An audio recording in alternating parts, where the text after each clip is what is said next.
Madam जी, ये मेरी बेटी की शादी का कार्ड है, आपने जरूर आना है और आप भी आना मैडम।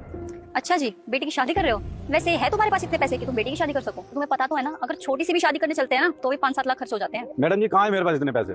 2 लाख रुपए बैंक से लोन ले लिया है और बाकी घर गिरवी रख के साहूकार से पैसे ले लूंगा। वैसे इतना सब करने की क्या जरूरत थी? तुम सर से पैसे भी तो मांग सकते थे ना। नहीं मैडम, जब सर से क्या पैसे लूंगा?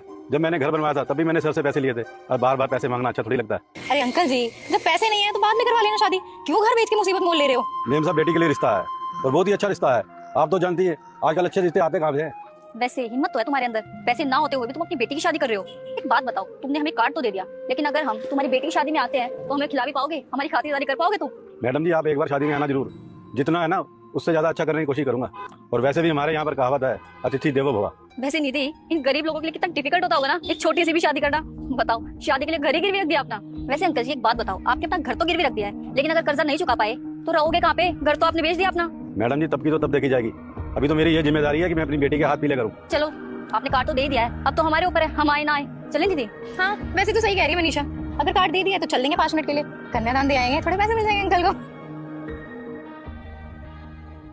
बेटा, मुझे देखकर इग्नोर मत करना, मैं दुर्गा माता हूँ। आज तुम्हारे घर 2 घंटे में खुशखबरी आने वाली है। बस तुम वीडियो को लाइक करके चैनल को सब्सक्राइब कर दो और जाते जाते कमेंट बॉक्स में जय माता दी लिख देना। हाँ बताओ, क्या अर्जेंट बात करनी थी तुम दोनों को मेरे से? सर, आपको तो पता ही है ना, हमारे ऑफिस का जो सिक्योरिटी गार्ड है उसकी बेटी की शादी है। हाँ तो अगर उसकी बेटी की शादी है तो मैं क्या करूँ इसमें? सर, मुझे लगता है हमें उनकी मदद करनी चाहिए, उनकी बेटी की शादी करने के लिए उनके पास पैसे नहीं है। आप ही देखिए ना सर, वो पिछले कितने सालों से हमारे यहाँ पे काम कर रहे हैं। अगर हम सबकी वजह से उनकी थोड़ी सी भी हेल्प हो जाएगी तो उनके लिए बहुत अच्छा हो जाएगा सर। तुम्हें पता है वो मुझसे पहले भी पैसे मांगने आया था और मैंने पैसे दिए भी थे, लेकिन यार हर बार थोड़ी पैसे देता रहूँगा मैं उसको। पर वैसे भी तुम्हें तो सब पता ही है कि अभी मेरा काम नहीं चल रहा। सर, थोड़ी बहुत मदद तो हम भी कर सकते हैं ना, अगर आप कहो तो। सर, मेरे पास एक आइडिया है। हमारी कंपनी में 150 एम्प्लॉइज काम करते हैं। अगर हम सबकी सैलरी में से केवल 2-2 हजार रुपए भी काट के देंगे तो लगभग 3 लाख के करीब हो जाएंगे। अगर वो पैसे हम इकट्ठे करके अंकल को दे देंगे ना तो उनकी बेटी की शादी बहुत धूमधाम से हो जाएगी और उनकी भी काफी हेल्प हो जाएगी। हाँ सर, ये बिल्कुल सही कह रही है, अगर हमारी सैलरी से 2,000 रुपए कट जाएंगे तो हमें ज्यादा नुकसान नहीं होगा और उन अंकल की कितनी मदद भी हो जाएगी। वो क्या है ना सर, बात बेटी की शादी की है। एक बाप ना अपनी पूरी जिंदगी की कमाई सिर्फ एक अपनी बेटी की शादी पे लगा देता है, और अगर उसमें भी कोई कमी रह जाए तो वो अपनी जिंदगी भर नहीं भूल सकता। इसलिए सर, हम चाहते हैं कि हम उनकी मदद करें जितना हमसे हो सके। ठीक है, जैसा तुम दोनों बोल रहे हो बिल्कुल वैसे ही होगा, मैं ऐसे ही करूँगा।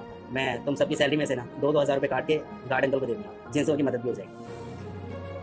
जी sir, thank you so much. Thank you sir, thank you so much.